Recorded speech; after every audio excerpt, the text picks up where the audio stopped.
1000 മാസത്തേക്കാൾ ഇബാദത്തിന്റെ കൂലി റമദാൻ മാസത്തിലുണ്ട്. 1000 മാസമല്ല, 1000 മാസത്തേക്കാൾ. ഒരു വിശാലമായ ഹദീസ് അല്ലാഹു റസൂൽ നമുക്ക് പഠിപ്പിച്ചിരുന്നുണ്ട്. ഞാൻ ഹദീസ് നിങ്ങളുടെ മുമ്പിൽ വെക്കുന്നില്ല. അതിന്റെ ആ ഉൾഹാസിൽ അതിന്റെ ഷോർട്ട് അത് നിങ്ങളോട് പറഞ്ഞു തരികയാണ്.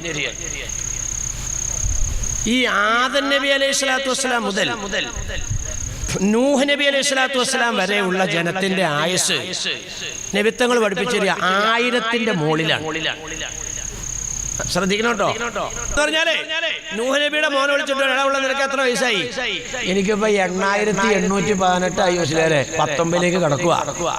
8818 നൂഹ് നബിയുടെ ഇറക്കം പറഞ്ഞ ആയുസ്. അവിടെ നിങ്ങോട്ട് വന്നാൽ നൂഹ് നബിക്ക് ശേഷം ഈസാ നബി വരെയുള്ളതായ ജനത്തിന്റെ ആയുസ് ചോദിച്ചാൽ 100ന്റെ മുകളിലാണ്. എന്ന് പറഞ്ഞാൽ ഇബ്രാഹിം നബി അലൈഹി സ്വലാത്തു വസ്സലാമിന്റെ മോനെ വിളിച്ചാൽ എത്ര വയസ്സായി നിങ്ങൾക്ക്? എനിക്കിപ്പോ 818 കഴിഞ്ഞു, 19ലേക്ക് കിടക്കണം. 100ന്റെ മുകളിലാണ്. അങ്ങനെയല്ല, 1000ന്റെ മുകളിലാണ്. ഈ സമൂഹത്തിന്റെ ആയുസ് എത്രയാണെന്നറിയോ? ബൈന സിത്തീന വ സബഈൻ ഔ കമാ ഖാല റസൂലുള്ളാഹി. നമ്മുടെ ആയുസ് 60ന്റെയും 70ന്റെയും ഇടയിലാണ്. എന്റെ മാവിലെ നിങ്ങൾ ഈ മാതിരിയുള്ള വിവരക്കേട് പറയാതിരിക്കും. ഈ കാക്കാക്ക് 75 വയസ്സായി, എന്നിട്ടാണ് 60ന്റെ 70ന്റെ ഇടയിൽ. എടങ്ങാതി അത് അസാധാരണമായിട്ടുള്ളതാ. 100ന്റെ മുകളിൽ പ്രായമുള്ളൊരു കാക്ക അവിടെ മരിച്ചു എന്നിരിക്കട്ടെ. താത്ത അന്തരേമ കാക്ക മരിച്ചു എന്നല്ല പേപ്പറിൽ ഹെഡിങ് തന്നെ. 102ാം വയസ്സിൽ നിര്യാതനായി. അത് മുകളിൽ എഴുതും, എന്നിട്ടാണ് അടിയിൽ ഫോട്ടോ വെച്ചിട്ട് അന്തരേമ. കാരണം എന്താ, അത് സാധാരണ അവിടെ പാടല്ല. 100ന്റെ മുകളിലേക്ക് പോക്ക്. ശരാശരി നബിത്തങ്ങൾ പറയുന്നു 60ന്റെയും 70ന്റെയും ഇടയിലാണ്. ഈ 60ന്റെയും 70ന്റെയും ഇടയിൽ ജീവിക്കുന്ന ഒരാൾക്ക് ഒരു 15 വയസ്സ് വരെ കുട്ടിപ്രായം പോയി. ഒരു 65 വയസ്സ് പ്രായമുള്ള ഒരു സഹോദരനോ സഹോദരിയോ, അവർക്ക് 15 വയസ്സ് കുട്ടിപ്രായം കഴിഞ്ഞാൽ പിന്നെ എത്ര വയസ്സ് കിട്ടി? 50 വയസ്സ് കിട്ടി. ഈ 50 വയസ്സുള്ള ഈ ഇരിക്കുന്ന അബ്ദുറഹ്മാൻ അല്ലെങ്കിൽ ആയിഷ സ്വർഗത്തിന്റെ കവാടത്തിലേക്ക് ചെല്ലുമ്പോൾ 1000 കൊല്ലത്തിന്റെ മുകളിൽ ജീവിച്ചവര്, 100 കൊല്ലത്തിന്റെ മുകളിൽ ജീവിച്ചവര് തമ്പുരാനോട് പറയുന്നു, റബ്ബേ, ഇവരെ കടത്തുന്നതിന് മുമ്പ് സ്വർഗത്തിലേക്ക് പ്രവേശനം തരേണ്ടത് ഞങ്ങൾക്കാണല്ലോ. ഞങ്ങൾ 1000 കൊല്ലത്തിന്റെ മുകളിൽ ജീവിച്ചതാ, ഞങ്ങൾ 100 കൊല്ലത്തിന്റെ മുകളിൽ നിനക്ക് ഇബാദത്തെടുത്തതാ. പടച്ച തമ്പുരാൻ പറയുന്നു, ഈ ആശായും അബൂബക്കറും ഉണ്ടല്ലോ, ഇവർ 50 കൊല്ലമായി ഭൂമുഖത്ത് ജീവിച്ചതെങ്കിലും 50 കൊല്ലം ഇവർക്ക് ലൈലത്തുൽ ഖദ്ർ കിട്ടിയവരാ. എന്താ ലൈലത്തുൽ ഖദ്ർ? 1000 മാസത്തേക്കാൾ ഇബാദത്തിന്റെ പവറുള്ള രാത്രി. നേരെ ഖുർആനാ ഞാൻ പറയണത്. ലൈലത്തുൽ ഖദ്രി ഖൈറുൻ മിൻ അൽഫി ശഹർ. ലൈലത്തുൽ ഖദ്ർ എന്ന് പറയുന്ന ഒരു സംഗതി ഇവർക്കുണ്ട്, ഞാൻ കൊടുത്തിട്ടുണ്ടായി.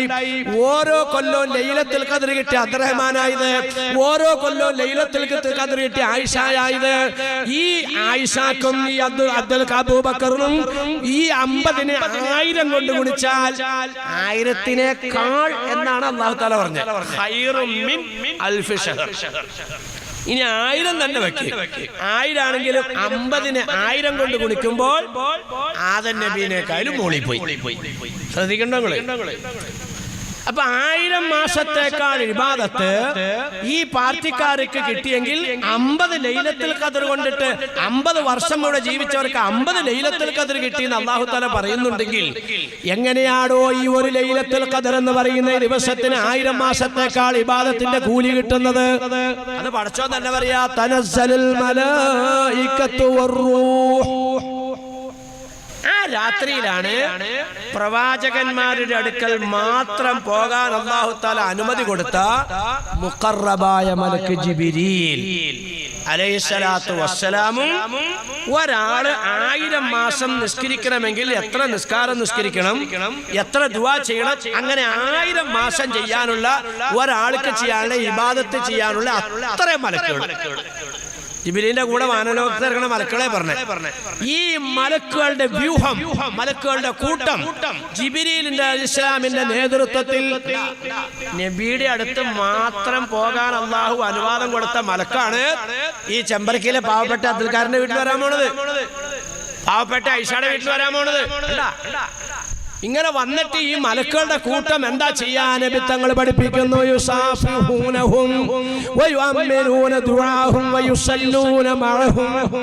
അവര് നിങ്ങളുടെ അടുക്കലേക്ക് വന്നിട്ട് നിങ്ങളോടൊപ്പം അവർ നമസ്കരിക്കുകയാണ്.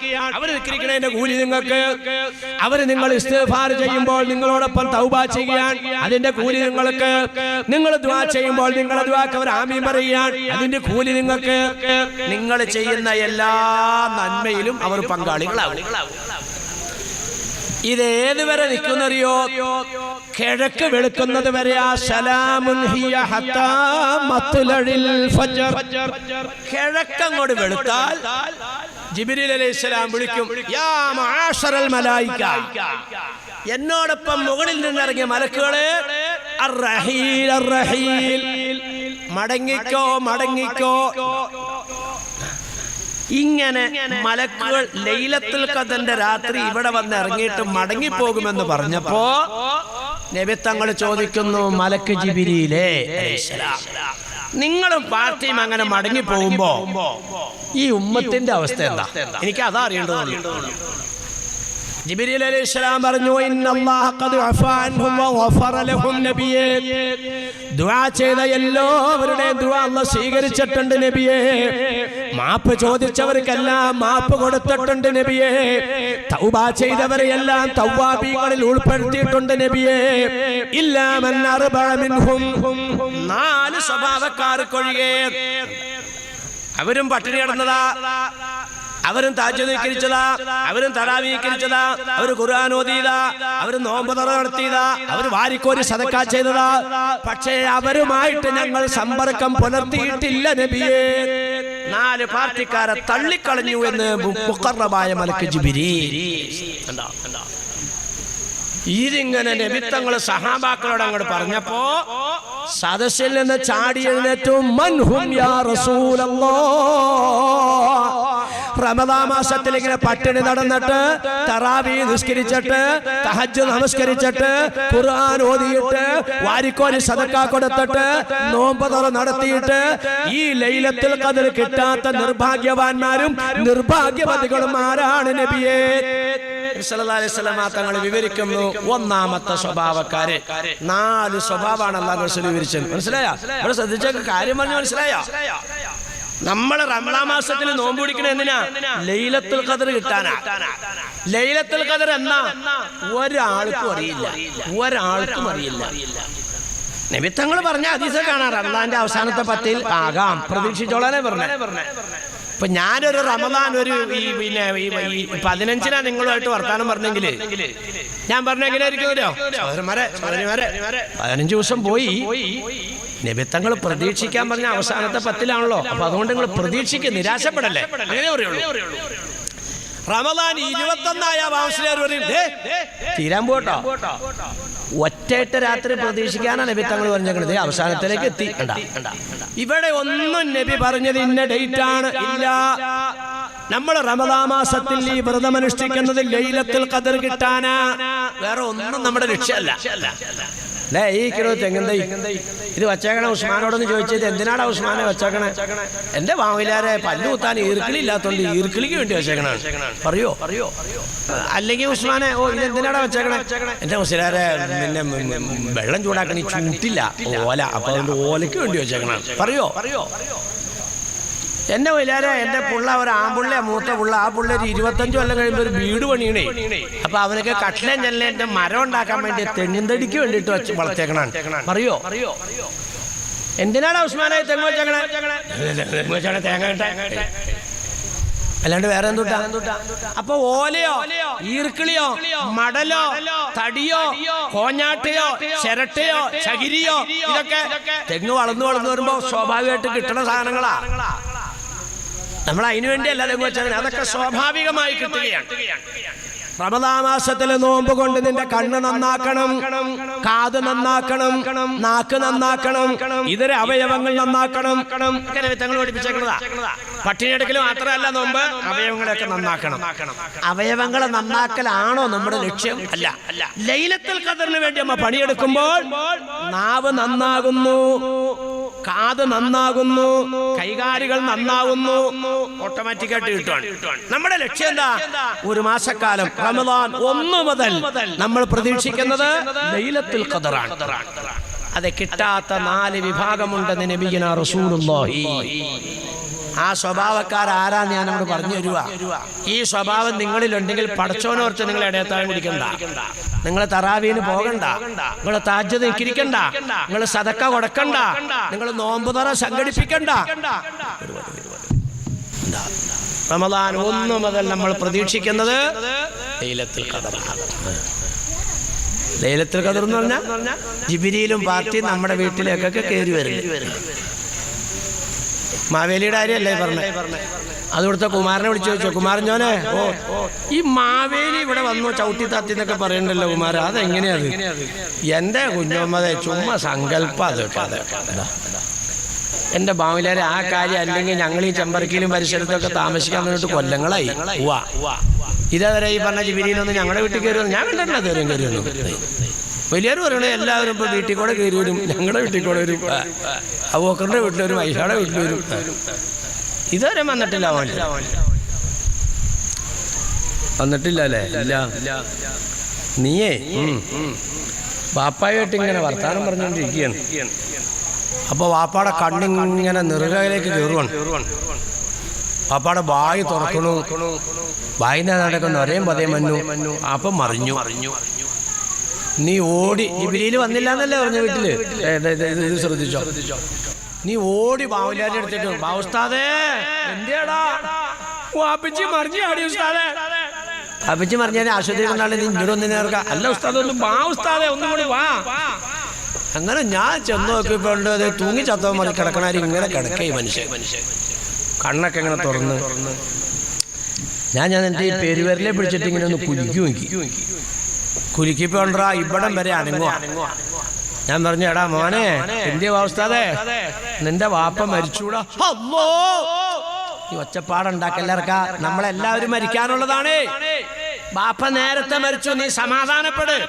നീ ഒച്ചപ്പാടും ലഹള ഉണ്ടാക്കാണ്ടേ. നിന്റെ ആ ചൂണ്ടുവരലും കൊണ്ട് വാപ്പാടെ കണ്ണ് തുറന്നിരിക്കണോ? ഇങ്ങനെ തിരികി വാപ്പാടെ ആ കണ്ണ് നമ്മൾ അടച്ചടാ. ഉസ്താദേ എനിക്ക് പേടിയാവോ ഉസ്താദേ. എന്നാ ഞാൻ തിരുമ്മിക്കോളടാ പോത്തെ. ഞാൻ ഇങ്ങനെ ചെന്നിരുന്ന് തിരുമുവാണ്. അപ്പൊ ഞാൻ അവനോട് പറഞ്ഞടാ, ആ കാലിന്റെ പെരുവരിൽ രണ്ടും കൂടെ ഒരു തുണി കഷ്ടെടുത്തിട്ട് ഇങ്ങനെ അവിടെ കൂട്ടികൾ കെട്ടിക്കേടാ. എനിക്ക് പേടിയാവോ ഉസ്താദേ. എന്നാ ഞാൻ കെട്ടിക്കോളടാ ഹമ്മാലി, നീ കെട്ടണ്ട. ഞാനിങ്ങനെ പെരുവരിൽ കെട്ടിയതിന്റെ ശേഷം കാലിന്റെ വിരലിങ്ങനെ ഇട്ട് അഴക്കുവാണ്. അപ്പൊ ഞാൻ പറഞ്ഞടാ, നീ ആ കൈയുടെ വിരലൊക്കെ ഇങ്ങനെ അഴിച്ചടാ. എനിക്ക് പേടിയാവോ ഉസ്താദേ. എന്നാ ഞാൻ അഴിച്ചോളടാ കഴുതേ. എന്തു ചെയ്താലും ബാപ്പാനെ തൊടൂല. നീ എന്താടാ ഈ പേടിക്കണത്? ബാപ്പാക്ക് 100 തലയുണ്ടായ, ബാപ്പാക്ക് 16 കൈയുണ്ടായ, പാപ്പാക്ക് 10 മൂക്കുണ്ടായോ? ഇതൊന്നും ഉണ്ടായില്ല. പിന്നെ എന്തിനാടാ നീ പേടിക്കണത്? വാസ്താദേ വാപ്പ മരിച്ചുപോയി. വാസ്താദേ മരിച്ചോടാ? ഉസ്താദേ എങ്ങനെയാടാ മരിച്ചത്? വാപ്പാടെ റൂഹ് പോയി ഉസ്താദേ. റൂഹ് എങ്ങോടാടാ പോയത്? അസ്രായിൽ കൊണ്ടുപോയി ഉസ്താദേ. അപ്പൊ അസ്രായിലോട് വന്നോടാ? വന്നു ഉസ്താദേ. എതിലെയാടാ അസ്രായിൽ വന്നത്? ആവോ ഇതെന്തൊട്ട് പോത്ത ഇത്? എന്നാ മുമ്പോസ്തോടെ അസ്രായിൽ വന്നെന്ന് പറയടാ. അത് പറയാൻ പറ്റൂല മുസ്ലിം. അസ്രായിലോട് വന്നോടാ? ഉസ്താദേ. എന്നിട്ട് പോയോടാ? പോയി ഉസ്താദേ. എതിലെയാടാ അസ്രായിൽ പോയത്? വന്നത് മുമ്പോസ്തോടെ വന്നു, പോയത് പുറകോസ്തോടെ പോയി. അങ്ങനെ പറ, അറിയാൻ പാടില്ല ഉസ്താദേ. അപ്പൊ അസ്രായിൽ വന്നു പോയി എന്നതിന്റെ തെളിവെന്താടാ? കിടക്കണ ഉസ്താദേ, തേക്കും തടി വെട്ടിയിട്ടോ വാപ്പാ. അത് തെളിവ്. വന്നുപോയെന്നുള്ളതിന്റെ തെളിവ്. ഇതുപോലെ ജിബ്രീൽ വന്നത് കാണൂല, ജിബ്രീൽ പോണത് കാണുകയില്ല. വന്നു പോയി എന്നതിന്റെ തെളിവുകൾ ഹദീസുകളിലും തഫ്സീറുകളിലും കാണുന്നുണ്ട്. അതായത് പരിശുദ്ധമായ മാസത്തിൽ അള്ളാന്റെ അദാബിനെ സംബന്ധിച്ച് ചിന്തിച്ച് നീ കൈപൊക്കുമ്പോഴേക്കും നിന്റെ കണ്ണുകൾ രണ്ടും നിറഞ്ഞൊഴുകുകയാണ്. ജിബ്രീലുമായി നീ മുസാഫഹത്ത് ചെയ്തു എന്നതിന്റെ ഒരു സിഗ്നലാണ്. നീ അള്ളാഹുവിന്റെ അനുഗ്രഹത്തിനെ സംബന്ധിച്ച് ചിന്തിക്കുമ്പോൾ, പടച്ചവനെ നിന്റെ റഹ്മത്ത് എന്ന് ആലോചിക്കുമ്പോൾ നിന്റെ ശരീരം ഒന്നടങ്കം രോമാഞ്ചമാകുകയാണ്. ഇങ്ങനെ പല സിഗ്നലുകളും അടയാളങ്ങളും ഹദീസിന്റെ വിശദീകരണങ്ങളിലും വ്യാഖ്യാനങ്ങളിലും ഒക്കെ കാണാൻ ബഹുമാനികളുണ്ട്. നമുക്കാർക്കും കാണാൻ പറ്റണതല്ല ജിബ്രീലിന്റെ വരവ്. ജിബ്രീൽ വരും അലൈഹിസ്സലാം പോകും. മനസ്സിലായോ? ഇങ്ങനെ വന്നിട്ട് നമുക്ക് കിട്ടുന്ന നേട്ടം എന്താ? മഹാന്മാരായ മുൻഗാമികളെക്കാൾ നമുക്ക് പദവി കയറുകയാണ്. നബിയുടെ മോളിൽ പോയി ഇബ്രാഹിം നബിയുടെ മോളിൽ പോയി നമുക്ക് ഇവാത്ത് കുറവാ. പക്ഷെ ഈ മാസം കൊണ്ടിട്ടാണ്, ഈ ദിവസം കൊണ്ടാണ് നമ്മൾ അത് നേടിയെടുക്കുന്നത്. അതേത് ദിവസവും ആകാം. റമദാൻ 1 മുതൽ റമദാൻ 30 വരെ നമ്മൾ പ്രതീക്ഷിക്കേണ്ടത് ലൈലത്തുൽ ഖദറിനെയാണ്. കിട്ടാത്ത 4 വിഭാഗമുണ്ടെന്ന് നബിയിന റസൂലുള്ളാഹി സ്വല്ലല്ലാഹു അലൈഹി വസല്ലമ തങ്ങൾ ജിബ്രീൽ പറഞ്ഞതനുസരിച്ച് സഹാബാക്കളോട് പറയാൻ, നോമ്പ് ലഭിക്കാത്ത ആളുകൾ ഒന്നാമത്തേത്, അതായത് ലൈലത്തുൽ ഖദർ കിട്ടാത്ത പാർട്ടി ഒന്നാമത്തേത്, മാതാപിതാക്കളെ വേദനിപ്പിച്ച മക്കളാണെന്ന് നബിയിന റസൂലുള്ളാഹി. തീരുമാനമെടുത്തോ കേട്ടോ. നമ്മുടെ ഈ പരിപാടിയുടെ മുഖ്യമായ ലക്ഷ്യം ഇതാ, നിങ്ങൾക്ക് ഇൽമുണ്ടാക്കി തരിക. വെറുതെ ഞാനിത് പറഞ്ഞിട്ടുണ്ടാവും മാനികളെ, ഞാൻ ചെയ്യൂലെങ്കിലും വെറുതെ നിങ്ങൾ കേട്ടിട്ടുണ്ടാവും മാനികളെ, നിങ്ങൾ നടപ്പിലാക്കൂലെങ്കിൽ അത് നാഫിയ ഇൽമല്ല. നിങ്ങളിത് ഒരാളിൽ നടപ്പിലാക്കാൻ തയ്യാറായാൽ ഇതിന്റെ ഭാരവാഹികൾ രക്ഷപ്പെട്ടു, ഇമാമ് രക്ഷപ്പെട്ടു, ഉസ്താദ് രക്ഷപ്പെട്ടു, എല്ലാവർക്കും അറിയാം. ഇങ്ങനെയുള്ള പരിപാടികളൊക്കെ ഇവിടെ വേണമെന്നുള്ള താല്പര്യം നിങ്ങൾക്കുണ്ടെങ്കിൽ, ഇതൊന്നും ഇല്ലാത്തൊരു കാലഘട്ടം വന്നാൽ സംഗതി മോശാവുന്ന. നന്മ ഉപദേശിക്കുകയും തിന്മ തടയുകയും ചെയ്യുന്ന ഒരു സ്വഭാവം നിങ്ങളിൽ ഇല്ലെങ്കിൽ, ലയുസല്ലിത്തന്നല്ലാഹു അലൈക്കും ശിറാറക്കും വയസൂമൂനക്കും സൂഅൽ അദാബ് ഔ കമാ ഖാല റസൂലുള്ളാഹി. നിങ്ങളുടെ ഇടയിൽ നിന്ന് ഏറ്റവും വലിയ ധിക്കാരിയെ പടച്ചോമ്പരാൻ നിങ്ങളുടെ മേൽ ഭരണാധികാരിയാക്കി കൊണ്ടുവരും. ആ ഭരണാധികാരി ലോകത്തൊരു മതവിഭാഗങ്ങളും അനുഭവിക്കാത്ത ദുരിതങ്ങളെ കൊണ്ടും വേദനകളെ കൊണ്ടും നിങ്ങളെ വേദനിപ്പിക്കും, ദുരിതപ്പെടുത്തും എന്ന് നബിയിന റസൂലുള്ളാഹി. മതത്തിന്റെ പേരിൽ അധികാരം, ജാതിയുടെ പേരിൽ അധികാരം. ഉമാനികളെ, ഒരിക്കലും അത് വരാൻ പാടില്ല. നിങ്ങളൊക്കെ ദുആ ഇറക്കണം കേട്ടോ. നിങ്ങളുടെയൊക്കെ തഹജ്ജുദിന് ദുആ ചെയ്യണം. അതിനോടൊപ്പം തന്നെ നിങ്ങൾ പരിശ്രമിക്കുകയും ചെയ്യണം. ദുആ കൊണ്ടിട്ട് അല്ലാഹു തആല കാര്യങ്ങൾ നടത്തി തരുള്ളൂ. ലാ യറുദ്ദുൽ ഖളാ ഇല്ലാ ബിദ്ദുആ ഔ കമാ ഖാല റസൂലുള്ളാഹി. നിങ്ങൾ പടച്ചവനോട് ദുആ ഇറക്കട്ടോ, അപ്പോഴേ കാര്യങ്ങൾ അല്ലാഹു തആല നടത്തി തരുള്ളൂ. പടച്ചവനോട് ദുആ ചെയ്യേണ്ട അനിവാര്യമായ കാലഘട്ടത്തിലാണ് നിൽക്കുന്നത്. ഇന്ത്യ രാജ്യത്തെ ഹിന്ദുക്കളും ഇന്ത്യ രാജ്യത്തെ ക്രിസ്ത്യാനികളും ഇന്ത്യ രാജ്യത്തെ മുസ്ലിങ്ങളും കൂടി ഒരുമിച്ച് കൂടി ഈ മതഭ്രാന്തിനെ അവസാനിപ്പിക്കണം. മനസ്സിലായോ? ഇത് മതഭ്രാന്താണ് ഈ കാണുന്നത്. മത തീവ്രവാദം എന്നൊക്കെ പറയാം. അതിന് ആരാ എതിർക്കേണ്ടത്? ആരെങ്കിലും ഒരാളല്ല. ഇന്ത്യ രാജ്യത്തെ ഹിന്ദുക്കൾ, ഇന്ത്യ രാജ്യത്തെ ക്രിസ്ത്യാനികൾ, ഇന്ത്യ രാജ്യത്തെ മുസ്ലിങ്ങൾ. ഞാൻ ചോദിക്കട്ടെ, ഇന്ത്യയുടെ സുപ്രീം കോടതിയുടെ ചീഫ് ജസ്റ്റിസ് എന്ന് പറയുന്ന ആള് അബ്ദുറഹ്മാന, അബ്ദുൽ ഖാദിര, മുഹമ്മദ് കുട്ടിയ? അല്ല. നമ്മുടെ സഹോദര സമുദായത്തിൽപ്പെട്ട ഒരു മഹാനായ മനുഷ്യനാണ് ഇന്ത്യയുടെ സുപ്രീം കോടതിയുടെ ചീഫ് ജസ്റ്റിസ്. ആ മനുഷ്യൻ ഒരാഴ്ച മുമ്പ് ഒരു വർത്താനം പറഞ്ഞ് നിങ്ങൾ കേട്ടായിരുന്നോ? ബാബരി മസ്ജിദിന്റെ തർക്കഭൂമിയാകുന്ന 1067 ഏക്കർ സ്ഥലം അത് പൂജ നടത്താൻ വിട്ടുതരണം. അത് മതഭീകരവാദിയുടെ ഡിമാൻഡാണ്. കീഴ്ക്കോടതിയിൽ ഞാൻ ആ ഹർജി കൊടുത്തിട്ട് ശിക്ഷയടക്കം തള്ളിയിരിക്കുകയാണ്. 5 ലക്ഷം കണ്ട് ശിക്ഷ അയക്ക് വിധിച്ചു. സുപ്രീം കോടതിയുടെ ചീഫ് ജസ്റ്റിസ് ചോദിച്ച ചോദ്യം നിങ്ങൾ കണ്ട? ഈ രാജ്യത്ത് മനുഷ്യനെ സമാധാനത്തോടെ ജീവിക്കാൻ അനുവദിക്കില്ലേ? ആരാണ് ആ മനുഷ്യനെ കൊണ്ട് ഇങ്ങനെ ചോദിപ്പിച്ചത്? എന്നിട്ട് പറഞ്ഞു, കീഴ്ക്കോടതി വിധിച്ചതെല്ലാം ശരിയാണ്, 1 ലക്ഷം പിഴ കെട്ടിക്കോ, കേസ് തള്ളി. ഉണ്ടായതല്ലേ? ആരാണ് നമ്മുടെ സുപ്രീം കോടതിയുടെ ചീഫ് ജസ്റ്റിസിനെ കൊണ്ട് ഇങ്ങനെ പറയിപ്പിച്ചത്? ആ പറയിപ്പിച്ചവന്റെ പേരാണ് അല്ലാഹ്.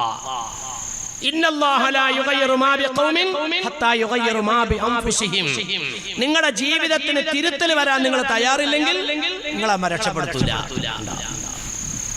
നേരെ ഖുർആനല്ലേ,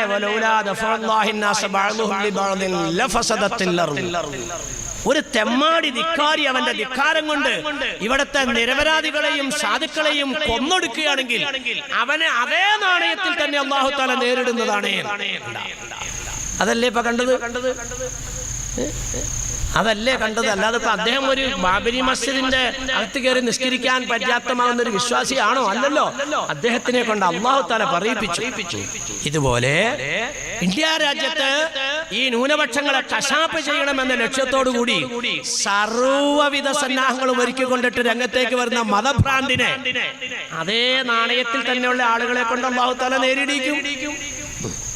അതാ ഇപ്പൊ ഇന്ത്യ രാജ്യത്ത് നമ്മൾ കണ്ടുകൊണ്ടിരിക്കുന്നു. മനസ്സിലായില്ലേ? ധിക്കാരിയാകുന്ന ഭരണാധികാരിയെ എതിർക്കാൻ വരുന്നത് അബ്ദുൽ ഖാദർ അല്ല, നേരെ നിൽക്കുന്ന വ്യക്തി അബൂബക്കറും അല്ല. അതാണ് അല്ലാഹു സുബ്ഹാനഹു വ തആല സഹായിക്കുന്നത്.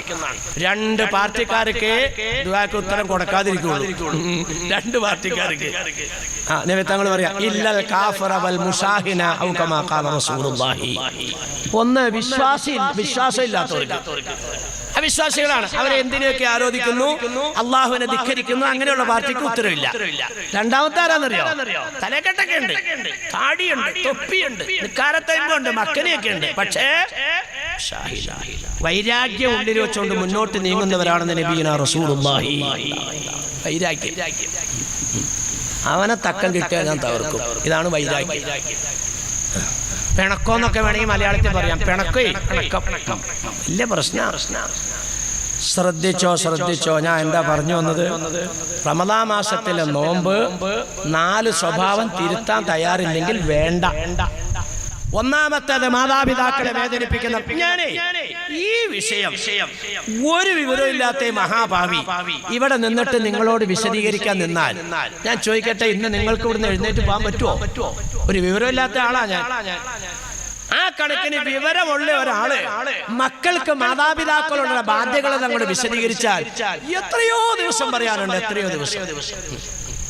واعبدوا الله ولا تشركوا به شيئا وبالوالدين إحسانا واحفظ لهما جناح الذل من الرحمة وقل رب ارحمهما كما ربياني صغيرا ولا تقل لهما أف ولا تنهرهما وقل لهما قولا كريما. ഉമ്മാടെ പവറ്, പാപ്പാടെ പവറ്, രണ്ടുപേർക്കും പവറുണ്ട്, രണ്ടാക്കും പവറുണ്ട്. പിന്നെ ദുരിതം കൂടുതൽ ഏറ്റിരിക്കുന്ന അവിടെയാണ് മാത്രം. ഇതൊരു മെയിൻ പോയിന്റ് അല്ലല്ലേ ഞാൻ ഈ വന്ന് മുട്ടേക്കുന്നത്? അല്ലേ? വിശദീകരിക്കുന്നില്ല. അവിടെ പറയുന്നത് 10 മാസം ദുരിതം സഹിച്ചു ചുവന്നു, താങ്ങാൻ പറ്റാത്ത വേദന സഹിച്ച് പ്രസവിച്ചു, 2 വർഷക്കാലം പാലൂട്ടി. ഇതാണ് 3 അവിടെയുള്ളത്. ഇവിടെ ആ ശൈലിയിലല്ല പറഞ്ഞേക്കണം. ഇത് രണ്ടും ഒന്ന് തന്നെയാ. എക്കടയില് നാണയത്തൊട്ടിങ്ങനെ തിരികെ വെച്ചിരിക്കുക. പണിയെടുത്തിട്ട് വിശന്ന് വിയർത്ത് ബുദ്ധിമുട്ടി മുന്നോട്ട് പോവുകയാണ് വീട്ടിലേക്ക്. റോഡിന്റെ പക്കത്തെല്ലാം ഇഷ്ടം പോലെ ചായക്കടകളും ശീതളപാനീയങ്ങളും കിട്ടും. പടച്ചവനെ, ഞാൻ വിശപ്പ് സഹിക്കുകയാണല്ലാ. ഈ നാണയത്തൊട്ടുകൾ എന്റെ കുഞ്ഞിനെ സ്കൂളിലാക്കാനാ മദ്രസയിലാക്കാനുള്ളതാണല്ലാ. അങ്ങനെ പണിയെടുത്ത് ജീവിച്ചതായി നിങ്ങൾ. അതാ ചോര നീരാക്കിയാണ് നിന്റെ ഉപ്പ നിന്നെ സംരക്ഷിച്ചത്. ഇനി ഇതിലെങ്കിലൊക്കെ പോവാ. എനിക്കിനി പണിയെടുക്കാൻ പറ്റില്ല എന്ന് പറഞ്ഞ് വേണി മാറാം. അതൊന്നും അല്ല ചെയ്തേ, എല്ലാം സഹിച്ചു. ഒന്നാമത്തേത് ഉപ്പാടെയും ഉമ്മാടെയും പൊരുത്തം വാങ്ങലാണ്. അവരെ വേദനിപ്പിച്ചാൽ നോമ്പില്ല.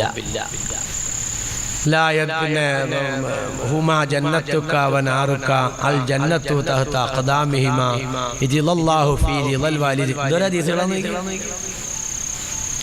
എന്ന് പറഞ്ഞാൽ വാപ്പാനെ ഉമ്മാനെയും വെറുപ്പിച്ചവരുടെ അടുക്കിലേക്ക് ജിബിരിയിൽ വരൂല. ജിബിരിയിൽ വരാത്തോണ്ടിട്ട് 1000 മാസത്തേക്കാൾ ഇബാദത്ത് കിട്ടൂല. കിട്ടാത്തോണ്ടിട്ട് മുൻഗാമികളെക്കാൾ പദവി ഏറൂല. പദവി ഏറാത്തോണ്ടിട്ട് റയ്യാനിൽ, അതായത് സ്വർഗ കവാടത്തിൽ എത്തൂല. ഇതാണ് അതിന്റെ കർമ്മം. ഇതാണ് ഇതിന്റെ കർമ്മം. നമ്മൾ എന്തിനാ ഈ നന്മ ചെയ്യുന്നത്? അള്ളാഹുവിനെ കാണാനാ. അള്ളാഹുവിനെ കാണാനുള്ള യോഗ്യത നമുക്ക് കിട്ടണം എങ്ങനെയാ? റമദാൻ കൊണ്ടാ. റമദാൻ എന്ന് പറഞ്ഞാൽ എന്താ? 1000 മാസത്തെ ഇബാദത്ത് കിട്ടും.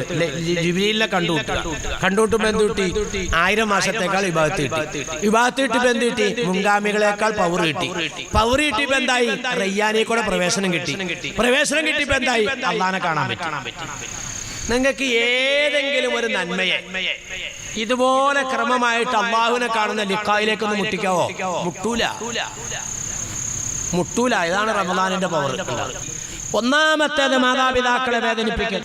രണ്ടാമത്തേത് നബി തങ്ങൾ പറയുന്നു വഫാനി ഖാതിഉർ റഹമിൻ നബിയുനാ റസൂലുള്ളാഹി. രണ്ടാമത്തേത് കുടുംബ ബന്ധം മുറിച്ചവരാണ്. ആങ്ങളെയായിട്ട് മിണ്ടണില്ലേ, പെങ്ങളെയായിട്ട് ബന്ധമില്ലേ, കൊച്ചാപ്പാനൊക്കെ മിണ്ടണില്ലേ, എളാപ്പാന മിണ്ടണില്ലേ, അമ്മായി അടുത്ത് പോണില്ലേ, നാത്തൂന്റെ അടുത്ത് പോണില്ലേ. നിങ്ങളെ ഇടയത്താഴവും കുടിക്കണ്ട, നിങ്ങളെ തറാവീനും പോകണ്ട, നിങ്ങൾ തഹജ്ജുദും ചെയ്യണ്ട, നിങ്ങൾ പട്ടിണി നടക്കണ്ട.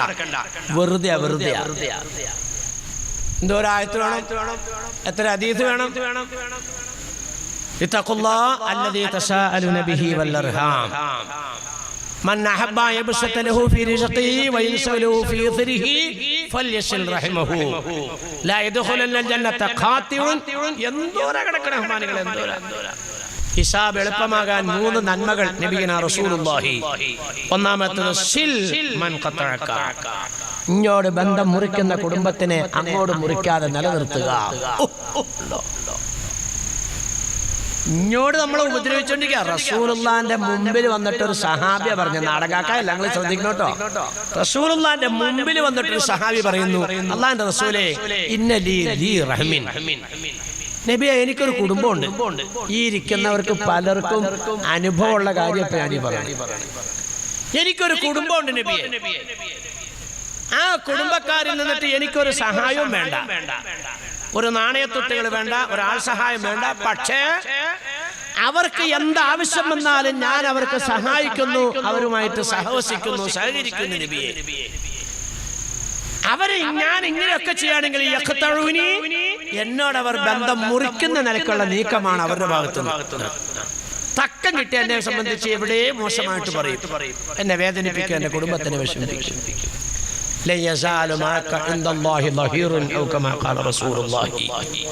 നീ പറയണത് പോലെയാണെങ്കിലേ നിനക്ക് അള്ളാന്റെ അടുക്കൽ നിന്നും വ്യക്തമായൊരു സഹായം അള്ളാഹു തആല ആക്കി തരുമെന്ന് നബിയുനാ റസൂലുള്ളാഹി. ഇത് ചുമ്മാ പറയണല്ല, നമ്മുടെയൊക്കെ കുടുംബത്തിൽ ഉണ്ടാകുന്ന അനർത്ഥങ്ങളെ സംബന്ധിച്ചായി പറയണേ. ഇതൊക്കെ ക്ഷമിക്കാനും സഹിക്കാനും ഒക്കെ നമുക്ക് കഴിയില്ലെങ്കിൽ നിങ്ങൾക്കൊക്കെ പലർക്കും ഉള്ള അനുഭവം, നിങ്ങൾ ഈമാനുള്ളവരാണെന്നുള്ളതിന്റെ അടയാളമൊക്കെ പറയണേ. മനസ്സിലായോ? ഇങ്ങോട്ട് കുടുംബ ബന്ധങ്ങൾ മുറിക്കുന്നു, വിഷമിപ്പിക്കുന്നു, വേദനിപ്പിക്കുന്നു. നിങ്ങളെ അല്ലാഹു തആല സഹായിക്കാൻ വേണ്ടി സഹായിയാക്കും എന്ന് പറഞ്ഞാലേ ബദറിൽ മാത്രമല്ല മലക്കുകൾ ഇറങ്ങി, ഖന്തക്കിൽ മാത്രമല്ല മലക്കുകൾ ഇറങ്ങി, അവിടെ ഒക്കെ മലക്കുകൾ ഇറങ്ങിയിട്ട് അല്ലാഹു തആല പറയുന്നുണ്ടല്ലേ. ബദറിലിറങ്ങിയ മലക്കുകളെയൊക്കെ നേരിട്ട് കണ്ടിട്ട് ലഖദ് നസറക്കുമുല്ലാഹു ബദരിന്ന് ഖുർആൻ പറഞ്ഞില്ലേ. നേരിട്ട് ഇറങ്ങിയത് ഈ ഉസ്താദ്മാർ ചൊല്ലിക്കൊടുക്കുന്ന സഹീഹ് ബുഖാരിയൊക്കെ എടുത്ത് ജിബ്രീലിന്റെ തലയെക്കെട്ട്, മീകായിലിന്റെ കുതിര, ഇസ്രാഫീലിന്റെ വാള്, അസ്രായിലിന്റെ പരിച, ഇങ്ങനെ ഓരോന്ന് വെച്ചിട്ട് സെന്റ് ചോദിച്ചത് കൊള്ളാണോ. ആ സ്ഥാനത്ത് ഖന്തക്കിലിറങ്ങിയ മലക്കുകൾ അങ്ങനെയല്ല. ആ മലക്കുകളെ സംബന്ധിച്ച് എന്താ ഖുർആൻ പറയുന്നത്? അല്ലാഹു സുബ്ഹാനഹു വ തആല അവിടെ മലക്കുകളെ ഇറക്കിയെങ്കിൽ റീഹം വജുനൂദൻ ലം തറൗഹാ, അങ്ങനെ ഖുർആൻ പറഞ്ഞത്. അവിടെ ഇറങ്ങിയ മലക്കുകളെ സഹാബാക്കൾ കണ്ടില്ല.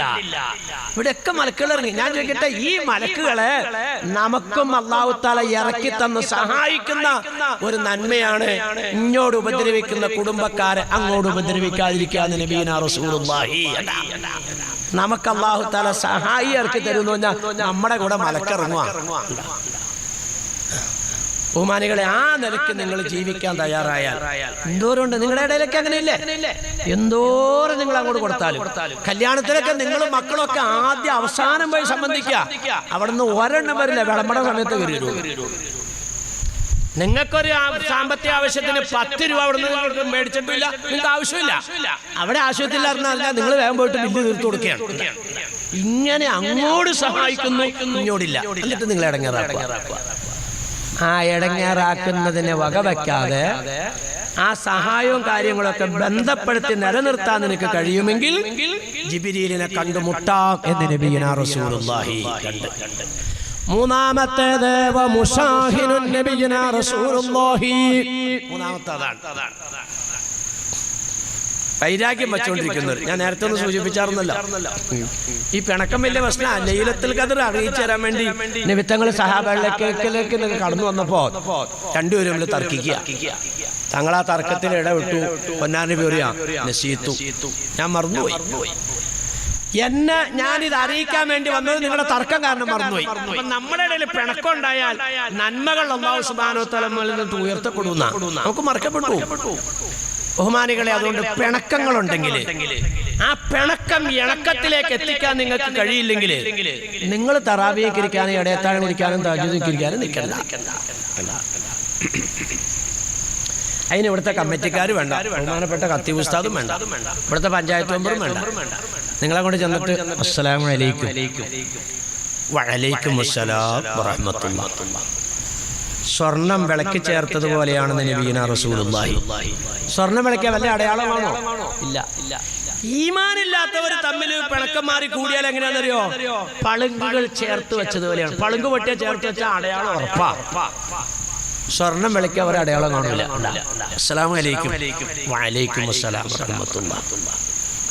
ഇതിങ്ങനെ വലൈക്കും സലാം എന്ന് പറഞ്ഞു കഴിഞ്ഞാൽ പിന്നെ ഒരു സുന്നത്തുണ്ടാന്നറിയോ? ഒന്നും കൂടെ അടുത്തേക്ക് നീങ്ങിക്കണം. പിന്നെ റമളാനൊക്കെ വരുവാണ്. ഞാൻ അന്ന് നിന്റെ വാപ്പാക്കും ഉമ്മാക്കും ഒക്കെ ഇങ്ങനെയൊക്കെ പറഞ്ഞു. അത് എനിക്കന്ന് പ്രഷർ കൂടിയിരിക്കണ സമയമാണ്. പ്രഷർ ഇല്ലെങ്കിൽ ഈ പ്രഷർ ഈ കാര്യത്തിൽ ഗുണമുള്ള സാധനമാണ്. ഞാനും ആലോചിച്ചു, കാക്ക അങ്ങനെ ബാപ്പാക്കും ഉമ്മാക്കൊന്നും വിളിക്കുന്ന ആളല്ല. എൻ്റെ ബാപ്പാക്കും ഉമ്മാക്കും മോനെ അത് പ്രഷർ കയറിയെന്നുകൊണ്ട് സംഭവിച്ചു. അപ്പോൾ അത് ഒരിക്കലും പൊരുത്തക്കേടില്ലാക്ക, ഞാൻ പൊരുത്തപ്പെട്ടു. പിന്നെ കാക്ക ഇങ്ങോട്ട് പറഞ്ഞപ്പോൾ ഞാനും ഏതാണ്ടൊക്കെ അടുപ്പിച്ച് ഇടയ്ക്കൊക്കെ ഒരു കുഴപ്പമില്ല, എനിക്ക് യാതൊരു പൊരുത്തക്കേടും ഇല്ല. ഞാൻ അതെല്ലാം പൊരുത്തപ്പെട്ടു. അൽഹംദുലില്ലാഹ്. ഇത് സുന്നത്തുണ്ടെന്നാ വലൈക്കും സലാം എന്ന് പറഞ്ഞു കഴിയുമ്പോൾ ഇതുപോലെ അടുത്തേക്ക് എന്നിട്ട് ഇങ്ങനെയൊന്ന് പറയുന്നത് സുന്നത്തുണ്ട്. കാരണം ഈ പിണങ്ങാൻ കാരണമായ കാര്യങ്ങളൊക്കെ ഒന്ന് ഇത്തിരി ഒന്ന് എടുത്തു പറയാം. വലൈക്കും സലാം എന്ന് പറഞ്ഞു കഴിഞ്ഞാൽ സംഗതി റെഡിയായി കേട്ടാ. അപ്പൊ അതുകൊണ്ട് ഈ സദസ്സിൽ നിന്ന് പിരിയണേന്റെ മുമ്പ് ഇവിടുന്ന് അങ്ങോട്ട് ഇറങ്ങൂലോ, ഇറങ്ങുമ്പോ തന്നെ പയ്യെ ഈ സലാം ചെല്ലണയാക്ക ഗ്രേഡ് കൂടുതലെന്നാ നബിയുനാ റസൂലുള്ളാഹി. മടക്കണയാക്കല്ല. നിങ്ങൾ പതുക്കെ അടുത്തേക്ക് എന്നിട്ട് അസ്സലാമു അലൈക്കും, നിങ്ങളും അങ്ങനെ തന്നെ കേട്ടാ, അസ്സലാമു അലൈക്കും. ഇങ്ങനെ മോന്ത ഇങ്ങനെ വീർപ്പിച്ച് വെട്ടാമന്നെ പോത്ത് നോക്കണവര് നോക്കുവാണെങ്കിൽ നിങ്ങൾ മിണ്ടാണ്ടങ്ങ് പൊക്കോ. നിങ്ങളുടെ കാര്യം രക്ഷപ്പെട്ടു, അവരുടെ കാര്യം കഷ്ടപ്പെട്ടു. നിങ്ങൾ തലാഞ്ഞില്ലേ, നിങ്ങളെ ആരും രക്ഷയി മടക്കിയില്ലേ? അവൻ നശിച്ചു, അവള് നശിച്ചു, നിങ്ങൾ രക്ഷപ്പെട്ടു. ഇനി സദസ്സിലില്ലാത്ത ഒരാളുമായിട്ട് നിങ്ങൾ പിണങ്ങിയിട്ടുണ്ടെങ്കിൽ നാളെ സുബഹിക്കാരൻ കഴിഞ്ഞുകൊണ്ട് പഠിച്ചോനെ ബാവലിയാർ പറഞ്ഞേക്കണമല്ലോ എന്ന് പറഞ്ഞ് ഓടി അങ്ങോട്ട് ചെല്ലരുത്. ഈ ബോക്സ് നോക്കി, ഈ ബോക്സ് ഏറെക്കുറെ ഈ ബോക്സിന്റെ അപ്പുറത്തുള്ള അകലം മതി, ഈ ബോക്സിന്റെ ഇപ്പുറയുള്ള അകലല്ല. ബോക്സിന്റെ അപ്പുറത്തുള്ള അകലത്തിൽ അങ്ങനെ എത്തിയിട്ട് അസ്സലാമു അലൈക്കും അങ്ങനെ പറയാം. വലൈക്കും അസ്സലാം എന്ന് പറയുകയാണെങ്കിൽ പിന്നെ അവിടെ അടുത്തേക്കില്ല കേട്ടാ. ഇവിടെ ഇല്ലാത്ത ഒരാളെ, കാരണം അയാൾ ഈ സംഭവം ഒന്നും കേട്ടിട്ടില്ല. നിങ്ങൾ നാളെ നേരം വെളുത്ത അസ്സലാമു അലൈക്കും അങ്ങോട്ട് ഒന്ന് ചേർന്നങ്ങോട്ട് ചെന്നിട്ട് ചവിട്ട് കുറ്റിക്കിട്ട് അടിയിട്ടിട്ടേ നക്ഷത്രം പോയി കണ്ണിക്കൂടെ, എന്നിട്ട് തലയിൽ കൈ കയറ്റിക്കൊണ്ട് പോയാലും മൗലാരുടെ ഒട്ട് കഥ പറയലാന്ന അവസാന പറയല്. അവന്റെ നാക്ക് തളർന്നെങ്കിൽ മതിയായിരുന്നു. ഇനി ദുനിയാവില് ഒരു വർത്താനം പറയാൻ അവനക്ക് അന്ന് അവസരം. ഒരു കാക്ക പിരാക്കിയ പോത്തൊന്നും ചാവില്ലട്ടാ, തല്ലുകൊള്ളാണ്ട് നിങ്ങൾ പോയിക്കൊള്ളു. അയാൾക്ക് അറിയാൻ പാടില്ല. ഇതെന്റെ അനുഭവം അരി പറഞ്ഞേ, അല്ലാണ്ട് ഞാൻ ചുമ്മാ പറയല്ല, എൻ്റെ അനുഭവം പറയാം. ഞാൻ ഈ ഓതണ പേരും പറഞ്ഞ് നാട്ടുകാരുടെ ചോറ് തിന്ന സമയത്ത് ഒരു നിസ്കാര പള്ളിയിൽ ഇമാമത്ത് വെച്ചു. നിങ്ങൾ ശ്രദ്ധിച്ചോട്ടെ, എനിക്ക് ഉണ്ടായ സംഭവം. നിങ്ങൾ നാളെ നേരം പുറത്ത് പോയി അടി കൊള്ളാണ്ടിരിക്കാൻ വേണ്ടി പറയണത്. എൻ്റെ ബഹുമാനികളെ, ഈ നിസ്കാരപ്പള്ളിയിൽ ഓതണ സമയത്ത് ജോലിയൊക്കെ വന്നു കഴിഞ്ഞാൽ എൻ്റെ പ്രായം ഇപ്പം അത്ര ആയിട്ടില്ല, കൊച്ചു പ്രായ. സുബഹിക്ക് ഉറങ്ങിപ്പോയി. വല്ല നീലം മേടിക്കാനും എണ്ണ മേടിക്കാനും സോപ്പ് മേടിക്കാനും ഒക്കെ ഉള്ള ചില്ലറ ഇട്ടു. അതിനാണ് ഈ തയ്ക്കാവിൽ ഇമാമത്തെ ഏറ്റത്. ഉറങ്ങിപ്പോയി.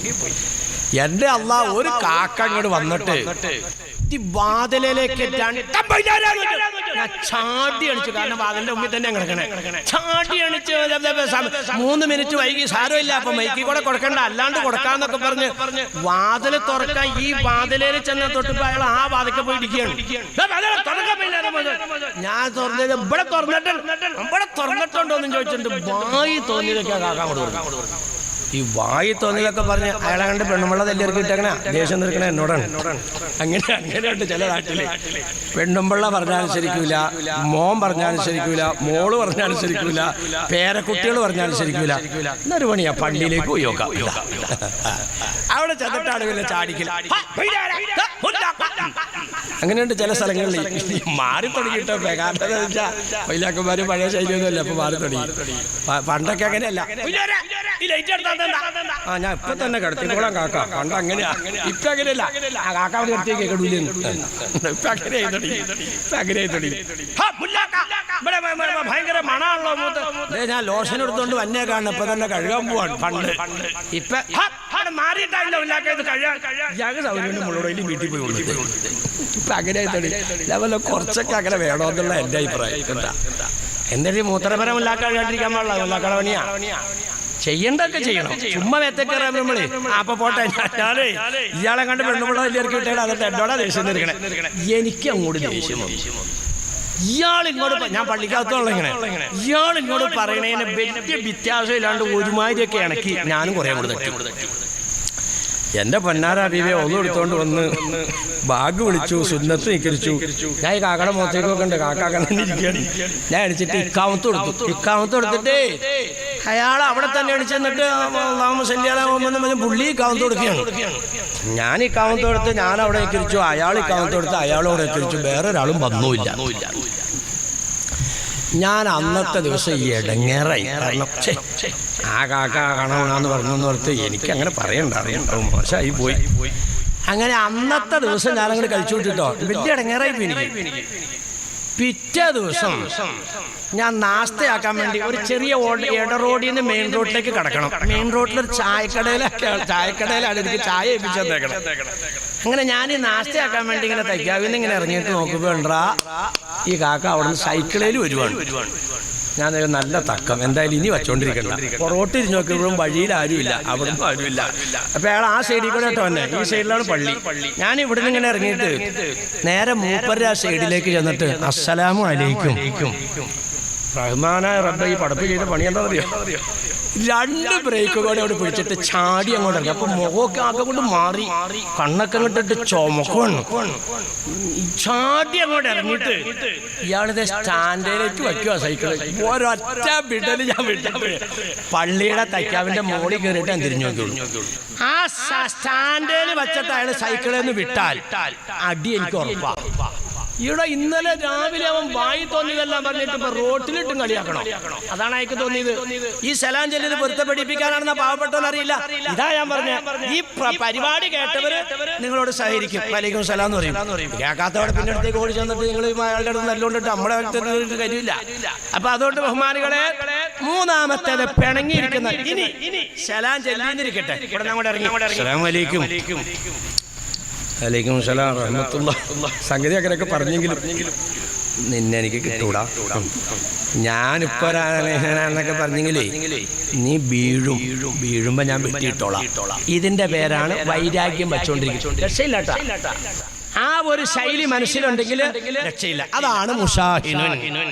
അപ്പൊ ഒന്നും ഉപ്പാനെ ഉമ്മാനെ വേദനിപ്പിക്കുന്നവര്, 2 കുടുംബ ബന്ധം മുറിച്ചവര്, 3 വൈരാഗ്യം വച്ചുകൊണ്ടിരിക്കുന്നവര്, 4-മത്തേത് മുദ്മിനു ഖംറിൻ നബിയിനാ റസൂലുള്ളാഹി, ലഹരി ബാധിതരാണ്. ലഹരി ബാധിത. ഇനിയിപ്പോ ഇവിടെ വിശദീകരിക്കേണ്ട കാര്യമൊന്നുമില്ല. ഇവിടെ ഇപ്പൊ കള്ളു കുടിക്കുന്നവരൊന്നും വന്നിരിപ്പില്ല, ചാരായം കുടിക്കുന്നവരും ഇവിടെ വന്നിരിപ്പില്ല, ബ്രാൻഡി കുടിക്കുന്നവരും ഇവിടെ വന്നിരിപ്പില്ല. പിന്നെ അതിനെ പറ്റി പറയേണ്ട കാര്യമില്ല. പക്ഷെ നബിത്തങ്ങളുടെ ഒരു ഹദീസിൽ കാണാം, ലാ തഖൂമു സഅതു ഹത്താ യുഖ്സിഫ ബിതായിഫത്തിൻ മിൻ ഉമ്മത്തി, എന്റെ സമുദായത്തിന് മണ്ണിന്റെ അടിയിലേക്ക് ജീവനോടെ ആഴ്ത്തപ്പെടുന്ന കാലഘട്ടം എന്ന് പറഞ്ഞാൽ പ്രകൃതി ദുരന്തങ്ങൾ ജീവനോടെ അടിയിലേക്ക് പോവാ. സഹാബാക്കൾ ആ കാലഘട്ടത്തിൽ ഈ മനുഷ്യന്മാരുടെ സ്വഭാവം എന്തായിരിക്കും നബിയെ? ഇദാ ശരിബുൽ ഖുമൂർ നബിയിനാ റസൂലുള്ളാഹി, ലഹരി ബാധിതർ വ്യാപകമായിരിക്കും. ലഹരി ബാധിതർ വ്യാപകമായിരിക്കും. ഉമാനികളെ, കള്ള് മാത്രമല്ല ലഹരി, ചാരായം മാത്രമല്ല, ബ്രാൻഡി മാത്രമല്ല, ബീഡി ലഹരിയാൻ, സിഗരറ്റ് ലഹരിയാൻ, പാൻ മസാല ലഹരിയാൻ, മയക്കുമരുന്നുകൾ ലഹരിയാൻ, ബ്രാൻഡി ലഹരിയാൻ, ബിസ്കി ലഹരിയാൻ, വൈൻ, ഇപ്പൊ പുതിയ സൂക്കർ ഇറങ്ങിയുണ്ട്, വൈൻ ലഹരിയാൻ, അതുപോലെ ബ്രൗൺ ഷുഗർ ലഹരിയാൻ, അഷീഷ് ലഹരിയാൻ, കഞ്ചാവ് ലഹരിയാൻ. കുല്ലു മുസ്കിരിൻ ഖംറുൻ വ കുല്ലു ഖംറിൻ ഹറാം നബിയിനാ റസൂലുള്ളാഹി. ലഹരിക്ക് വേണ്ടി എന്തെല്ലാം ഉപയോഗിക്കുന്നു, ലഹരിക്ക് വേണ്ടി എന്തെല്ലാം ഉപയോഗിക്കുന്നു, അതിന്റെ എല്ലാം പേര് കള്ളാണ്. എല്ലാ കള്ളും ഹറാമാണെന്ന് നബീന റസൂലുള്ളാഹി. അതുകൊണ്ട് പടച്ചവനോർത്ത് ഞാൻ പറയുന്നു, ബീഡി വേണ്ട, സിഗരറ്റ് വേണ്ട, പാന്റിന്റെ പോക്കറ്റിൽ നിന്ന് എടുത്തിട്ട് മൂല തുള്ളിയിട്ട് ഇങ്ങനെ എന്നിട്ട് ഇങ്ങനെ അത് വേണ്ട. ബഹുമാനികളെ, ഇങ്ങനെ എന്തെല്ലാം ലഹരിക്ക് വേണ്ടി നിങ്ങൾ ഉപയോഗിക്കുന്നുണ്ടോ എല്ലാം ഒഴിവാക്കിയിട്ട് ലൈലത്തുൽ ഖദറിന് വേണ്ടി, റമദാൻ മാസത്തെ സ്വീകരിക്കാൻ വേണ്ടി ഒരുങ്ങുക. എല്ലാ ലഹരി എന്റെ ബാവുലാരെ എന്ത് ബീഡി എന്നൊക്കെ പറഞ്ഞ അതൊക്കെ ആ മുസ്ലിം വലിക്കുന്നുണ്ട്, ആചാര്യം വലിക്കുന്നുണ്ട്. നാളെ അവിടുന്ന് തങ്ങളൊന്നും ആ ഉപരി വലിക്കണുണ്ട് സുഹൃത്ത്. ഇത് എന്റെ ബാവുലാരെ അതങ്ങനെ ലഹരിയാണോ? എന്നാ ബീഡി ലഹരിയല്ല. ഞാൻ നിങ്ങൾക്ക് വേണ്ടി വിട്ടുവരിക. ലഹരി ബീഡിയല്ല. എൻ്റെ അല്ലോ വിശന്നിട്ട് യാതൊരു കൊടുത്തില്ലോടങ്ങി. ഉസ്മാന്റെ വീട്ടിൽ നിന്ന് പത്തിരിയിറച്ചിയും നെയ്ച്ചോറും ഒക്കെ മൂക്കറ്റം കയറ്റിയതാ, ഒക്കെ ദഹിച്ചു പോയി. വിശന്ന് കുടല് കരിഞ്ഞു തുടങ്ങിയല്ലോ. എന്തോ ഒരു വിശപ്പാ. ഒരു ബീഡി കാട്ടിക്കിടങ്ങി വിശപ്പ്. ഇങ്ങനെ വിശപ്പ് മാറ്റാൻ വേണ്ടി ഒരു ബീഡി കാട്ടിക്കെന്ന് പറഞ്ഞ ഒരു ഇവിടെ ആരാ ഉള്ളത്? അല്ലോ ദാഹിച്ചിട്ടായില്ലോ, അല്ലോ തൊണ്ട ഉണങ്ങി വരണ്ടു.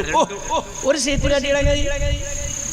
അല്ല, നിങ്ങളുടെ ഇടയിൽ ആരെങ്കിലും അങ്ങനെ ദാഹം മാറാൻ വേണ്ടി സീറ്റ് മേടിക്കുന്നവരുണ്ടോ? പിന്നെ എന്തിനാണ് ബീഡി? എന്തിനാണ് സിഗരറ്റ്? ഉറങ്ങാത്തവരും കൂടെ നോക്കും. ഉറങ്ങണതിനോട് നോക്കാൻ പറഞ്ഞാൽ നടക്കണ കാര്യമല്ല. റമദാൻ മാസത്തിലെ മഗ്രിബ് നമസ്കാരത്തിന് നമ്മുടെ മോദി മാമ മൈക്കിന്റെ അടുത്തേക്ക് റമദാൻ മാസത്തിലെ മഗ്രിബിന് മൈക്കിന്റെ അടുത്തേക്ക് എല്ലുണ്ട്.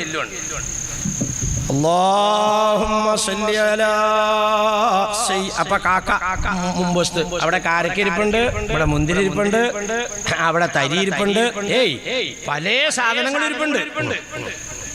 കാക്ക അങ്ങനെ നോക്കിയിരിക്കുകയാണ് മുല്ലാക്ക. അല്ലാഹുമ്മ സല്ലി അലാ സയ്യിദിനാ മുഹമ്മദിൻ വഅലാ ആലി സയ്യിദിനാ മുഹമ്മദ്. അല്ലാഹു കൊടുത്തു തട്ടില്ല. അല്ലാഹു അക്ബർ മുല്ലാക്കോട് പറഞ്ഞാൽ സംഗതി കൊടുത്തു.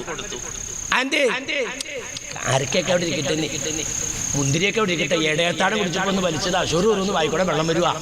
അയാളാണെങ്കിൽ ബാങ്ക് വിളിച്ചിട്ട് ഒരു ഈന്തപ്പഴത്തെ കീറെടുത്ത് കടിച്ചിട്ട് അപ്പൊ തന്നെ കവത്തും കൊടുക്കും. അതിനു മുമ്പ് ഇത് കണ്ടോ എന്തോ ഒരു തിരക്കാന്ന് വെച്ചാൽ അതങ്ങോട്ട് അത് ഞാൻ ഇങ്ങനെ നോക്കിക്കാറുണ്ട്. പണ്ടൊക്കെ വടക്കോട്ട് അധികം അതിന് പോയി. അപ്പൊ എല്ലാ സ്ഥലത്തും ചെല്ലുമ്പോ കാണാൻ സൂക്കേട്.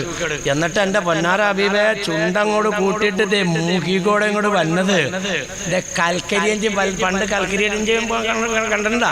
എന്റെ വീട് റെയിലിന്റെ ചേർന്ന പുറമ്പോക്കിലൊന്നും അല്ല കിടക്കണ കേട്ടോ, കര കൊടുത്ത സ്ഥലത്ത് കിടക്കണേ. പക്ഷെ റെയിലിന്റെ ചേർന്നായി പോയി. ഈ കൽക്കരിയഞ്ചിന്റെ കണ്ടിട്ടുണ്ടോ? ഇങ്ങനെ പോണേ എന്ന് പറഞ്ഞാല് അപ്പോ ഈ മൂക്കിക്കോടെ ഇങ്ങനെ അങ്ങോട്ട് പോകുമ്പോ ചുണ്ട് ഞാൻ ഒരു കണ്ടിട്ട് ചോദിച്ചതാ. അക്കാ നല്ല നിലയ്ക്ക് അടുത്ത് ചോദിച്ചു, അക്കാ ഈ ചുണ്ടിങ്ങനെ ഈ മുട്ടനാട് ഈ പെട്ടയാടിന്റെ പുറകിൽ നിന്ന് കാണിക്കണ ഇങ്ങനെ ചുണ്ടിങ്ങനെ പോണേ എന്താ? അപ്പൊ കാക്കറിയാം അതൊരു പ്രത്യേക രസം. അത് പോയി എനിക്കറിയാൻ പാടില്ല. എന്നിട്ട് ഈ ശൈത്താൻ അവിടെ ആട്ടോ പ്രശ്നം. ഈ ഹമുക്ക് ചെയ്യണമെന്നല്ല, ഹമുക്ക് എന്ന് പറഞ്ഞാൽ തെരിയുന്നല്ലോ കേട്ടോ. ഇസാന്റെ ചോദിച്ചു നോക്ക്. ഹമുക്ക് എന്ന് പറഞ്ഞാൽ വിഡ്ഢിയുടെ അർത്ഥം. ഇന്നാളൊരു കാക്ക പറഞ്ഞ ഈ ഭാവിയിലെ ചീത്ത പറയാനേ ഈ ആൾക്കാർ ചെയ്ത് കയറ്റിരുന്നത്. ഞാനൊക്കെ ഒരു ചീത്ത പറയുന്നില്ല. ഹമുക്കെന്ന് പറഞ്ഞാൽ വിഡ്ഢിയാണ്. ഇവൻ ചെയ്യണ പണി എന്താണെന്നറിയോ? ഇതങ്ങോട്ട് വലിച്ചു തീർന്നിട്ട് ഇമാമിന്റെ വലത്തുഭാഗത്ത്, കാരണം വലിയ ആക്കായ ഇമാമിന്റെ വലത്തുഭാഗത്ത് മുസല്ലി ഫർദൽ മഗ്രിബി സലാസ റക്അത്തിന്റെ. നിങ്ങൾ ഏതെങ്കിലും തന്ത്രത്തിൽ നല്ല വാക്ക് പറഞ്ഞ് ഒച്ചപ്പാടിൽ ഇളയ ഉണ്ടാക്കണ്ട, നല്ല വാക്ക് എന്തെങ്കിലും പറഞ്ഞ് ഈ ശൈത്താനെ പള്ളിയിലേക്ക് വരുത്താതിരിക്കുക. നിങ്ങൾ അതിന് പറ്റിയ നിങ്ങൾക്ക് പള്ളിയിൽ വന്നില്ല എന്നോർത്ത് കുഴപ്പമില്ല. ഞാൻ ഇന്നാളൊരു സ്ഥാനത്ത് ചോദിച്ചപ്പോൾ അങ്ങനെ പറഞ്ഞ നിങ്ങൾ വീട്ടിൽ നിൽക്കിരിച്ചാൽ മതി, അതിന് കൂലി കൂടുതലാണെന്നും അങ്ങനെ ഒരു ഞാൻ ചുമ്മാ നാട്ടാൽ ഇങ്ങനെ എന്തെങ്കിലുമൊക്കെ പറഞ്ഞ് ഈ ശൈത്താനെ പള്ളിയിൽ നിന്ന് മാറ്റണ എന്തിനാ? നിങ്ങളുടെ നിസ്കാരത്തിന് കൂലി കിട്ടാൻ. ഇവൻ സാമൂഹ്യ ദ്രോഹിയാ. ഇവൻ നിങ്ങളുടെ പള്ളിയിൽ കൈ കെട്ടിയപ്പോ നിങ്ങളുടെ മുഴുവൻ ജമാഅത്തിന്റെ കൂലി നഷ്ടപ്പെട്ടു പോയി. തങ്ങൾ പറഞ്ഞു, ഉള്ളി തിന്നവൻ എന്റെ പള്ളിയിൽ വരല്ലേ. ഉള്ളി തിന്നാ എന്താ കുഴപ്പം? ഇറങ്ങിപ്പോവില്ലേ? ഉള്ളിയുടെ ദുർഗന്ധം കൊണ്ട് പള്ളിയിൽ നിന്ന് മലക്കുകൾ മൊത്തം പുറപ്പെട്ടു പോകുമെന്ന് നബിയുനാ റസൂലുള്ളാഹി. നമ്മൾ പള്ളി കയറുമ്പോഴേ ലൈലത്തുൽ ഖദറിന് നമ്മുടെ അടുത്ത് വരുന്ന മലക്കിന്റെ എണ്ണം നമുക്ക് കിട്ടിയില്ല. നമ്മൾ മസ്ജിദുൽ ഹറാമിലേക്ക് കയറുമ്പോൾ 1,00,000 മലക്കാണ് നമ്മുടെ കൂട്ടത്തിൽ കയറുന്നത്. എത്ര? 1,00,000. ജമാഅത്തിന് വേണ്ടി നിങ്ങൾ ഒരുങ്ങുമ്പോൾ നിങ്ങളുടെ കൂടെ 27 മലക്ക് കൂടും. ഈ 27 മലക്ക് നിങ്ങളുടെ ഒപ്പം നിസ്കരിക്കും. എന്നിട്ട് നിങ്ങൾക്ക് ആ കൂലി ഹദിയ ചെയ്യും. അപ്പൊ ജമാഅത്തിന്റെ അല്ലാണ്ട് ചുമ്മാതെ അല്ല നമുക്ക് ഈ കൂലി കിട്ടണേ. മലക്കുകൾ നമുക്ക് വേണ്ടി പണിയെടുക്കുന്നു, ആ നന്മ നമുക്ക് ഹദിയ ചെയ്യും. ഈ മലക്കുകൾ മൊത്തം പള്ളി വിട്ടു പോകുന്നു എന്ന് പറഞ്ഞപ്പോ നിങ്ങളുടെ മൊത്തം ജമാഅത്തിന്റെ കൂലിയും പോയി. ഇതാണ് ബീഡി വലിക്കണവൻ പള്ളി കയറിയാൽ എന്ന് പറഞ്ഞാൽ ഉള്ളിനേക്കാളും ദുർഗന്ധ ബീഡിക്ക്. അപ്പൊ വലിക്കണാക്കാൻ വയ്ക്കില്ല, വേറെ കാക്കാരി എന്റെ വിലയെ ഉള്ളിക്കാ ദുർഗന്ധം കൂടുതൽ ബീഡിക്കല്ലാന്ന് പറയും. അത് വലിക്കാത്തവരുടെ അടുത്ത് നിന്നിട്ടൊന്ന് കാണിക്കണം. ചിലവന്മാര് കക്കൂശി കയറിയിട്ട് ഇറങ്ങിപ്പോയോണ്ടല്ലോ, അല്ലാഹു അക്ബർ, നമുക്ക് കയറി വലിക്കിറങ്ങാൻ പറ്റില്ല. വീഡിയോ വലിക്കണ ഉള്ളി കയറുന്നിട്ടേ അതിന്റെ വിഷമം അറിയണമെങ്കിൽ ഇരിക്കണേലൊക്കെ എത്ര എണ്ണങ്ങൾ ബഹുമാനികളെ ഈ ദുർഗന്ധം സഹിച്ചുകൊണ്ട് കിടക്കേണ്ട. പടച്ചവന് ഓർത്താൻ പറയാ, ഈ കേൾക്കുന്ന നിങ്ങൾക്ക് ആർക്കെങ്കിലും ഈ ദുശ്ശീലമുണ്ടെങ്കിൽ പടച്ചവനെ ലൈലത്തുൽ ഖദർ കിട്ടാൻ അല്ലാഹുവേ ഞാൻ ഈ ദുശ്ശീലത്തിനെ ഒഴിവാക്കാൻ ഈ സദസ്സിലിരുന്ന് പ്രതിജ്ഞ എടുത്തു റബ്ബേ ഒഴിവാക്കുക. വീഡിയോയിൽ ഒഴിവാക്കുക. ഞാനിത് വിശദീകരിക്കുന്നില്ല, നിർത്തുക. ഒഴിവാക്കുക. എന്റെ ഭാവിയിലാരെ എന്ത് 7ാമത്തെ വയസ്സിൽ വാപ്പ വലിച്ചിട്ട് കുറ്റി വലിച്ചാണ് ഞാൻ തുടങ്ങിയത്. 11ാമത്തെ വയസ്സിൽ ഞാൻ ബാപ്പാക്ക് കൊടുക്കും, ബാപ്പ എനിക്കും തരും. ഇപ്പൊ എനിക്ക് 62 വയസ്സായി ഭാവിയിലാരെ. ഈ 62 വയസ്സ് വരെ തുടർന്നു പോരുന്ന ഈ പരിപാടി എന്നോട് നിർത്താൻ പറഞ്ഞാൽ ഞാൻ എങ്ങനെയാ ഭാവിയിലാരെ നിർത്തണത്? വലിയ പ്രശ്നമായില്ലോ. എന്നൊരു പണി ഇയാള് നിർത്തണ്ട. നിങ്ങളോടല്ലാട്ടെ പറഞ്ഞേ, നിങ്ങൾ ബീഡി വലിക്കണവനോട് പോയി പറയേണ്ട വർത്താനേ പറയണേ. നിങ്ങൾ നിർത്തണ്ട. നിങ്ങൾ പടച്ചോനെ ഓർത്തൊരു പണിയാവോ? എന്തെന്നാ വാങ്ങില്ലേ? റമദാൻ 1 മാസക്കാലം മഗ്രിബ് ബാങ്ക് വിളിച്ചത് മുതൽ സുബ്ഹി ബാങ്ക് വിളിക്കുന്നത് വരെ നിങ്ങളുടെ താമസം ആ കമ്പനിയിലേക്കോ ഓഫീസിലേക്കോ ചായക്കടയിലേക്കോ ഒന്ന് മാറ്റും. വലിയ നിർത്തണ്ട. എന്തിനാ? നിന്റെ ഭാര്യയ്ക്ക് ലൈലത്തുൽ ഖദർ കിട്ടാൻ, നിന്റെ ഉമ്മാക്കും ബാപ്പാക്കും ലൈലത്തുൽ ഖദർ കിട്ടാൻ, നിന്റെ മക്കൾക്ക് ലൈലത്തുൽ ഖദർ കിട്ടാൻ, റമദാൻ മാസത്തിലെ നോമ്പിന്റെ കൂലി കിട്ടാൻ നീ 1 മാസക്കാലം ചായക്കടയിലേക്ക് താമസം മാറ്റും. എന്റെ ഫാമിലിയരെ, എന്തേ ഞാനിവിടുത്തെ ഒരു മാന്യനായ കുടുംബക്കാരനാണ്. വൈകുന്നേരം ആകുമ്പോ പായും തലങ്ങളെ എടുത്തോണ്ട് പോകുമ്പോ കാക്കാമാര് ഉണ്ടോ പെണ്ണുമ്പള്ള വലിയവർക്കിട്ട് പോണുണ്ടോ ചായക്കട കിടക്കാൻ? ഒരു നാണക്കേടാണല്ലോ ഫാമിലിയരെ. എന്നാ വേണ്ട, എന്നാ ഞാൻ അടുത്ത ഒരു ഡിമാൻഡ് വെക്കുകയാണ്. നിങ്ങൾക്ക് നിർത്താൻ പറ്റൂല്ലോ? ഇല്ല. ചായക്കടയിൽ പോയി കിടക്കാൻ പറ്റൂല്ലോ? ഇല്ല. എന്നാ 3ാമത്തെ അപേക്ഷ നിങ്ങളോട് ഞാൻ വെക്കുന്നു. പടച്ചവനെ ഓർത്ത് നിങ്ങൾ വീട്ടിൽ കിടന്നോ. മഗ്രിബിന്റെ ബാങ്ക് വിളിച്ചത് മുതൽ സുബ്ഹിയുടെ ബാങ്ക് വിളിക്കുന്നത് വരെ വീടി വലിക്കാതിരിക്കുക. സുബ്ഹി മുതല് വൈകുന്നേരം മഗ്രിബ് വരെ പകൽ അന്തസ്സായിട്ട് വലിക്കുക. പകലല്ല റമദാനിന്റെ പവിത്രത. റമദാനിന്റെ പവിത്രത രാത്രിയാണ്. പകലല്ല ജിബ്രീലും പാർട്ടിയും വന്നത്, ജിബ്രീലും പാർട്ടിയും വന്നത് രാത്രിയാണ്. അതുകൊണ്ട് സുബ്ഹി ബാങ്ക് വിളിച്ചത് മുതൽ മഗ്രിബ് ബാങ്ക് വിളിക്കുന്നത് വരെ പരസ്യമായിട്ട് വലിച്ചോ. എന്റെ ഭാവിയിലേ ഞാൻ ഇങ്ങനെ വലിച്ചോണ്ട് നടക്കുമ്പോ നോമ്പാന്നറിയാൻ പാടില്ലേ? അപ്പൊ ബീഡി കത്തിക്കുന്നതിന് മുമ്പ് ഇവിടെ കമ്മിറ്റിക്കാരോട് ഈ ഉസ്മാന്റെ കയ്യിലൊക്കെ നമ്പറുണ്ട്. എൻ്റെ നമ്പർ മേടിച്ച് കുറിച്ച് പോക്കറ്റിൽ വെക്കണം. എന്നിട്ടാണ് ഷർട്ടിന് തീ കൊടുക്കാവുള്ളൂ. വലിച്ചോണ്ട് ഇങ്ങനെ പോകുമ്പോ ഇയാള് മെത്തേക്കല്ലേ ഈ നമ്പറിൽ ഇയാൾ വിളിച്ചോ, എന്നോട് ബീഡിയും സിഗരറ്റും വലിച്ചോളാൻ. ഈ നമ്പർ ആരെന്നറിയോ? അങ്കമാലി ബാബ മുസ്ലിയാരാണ്.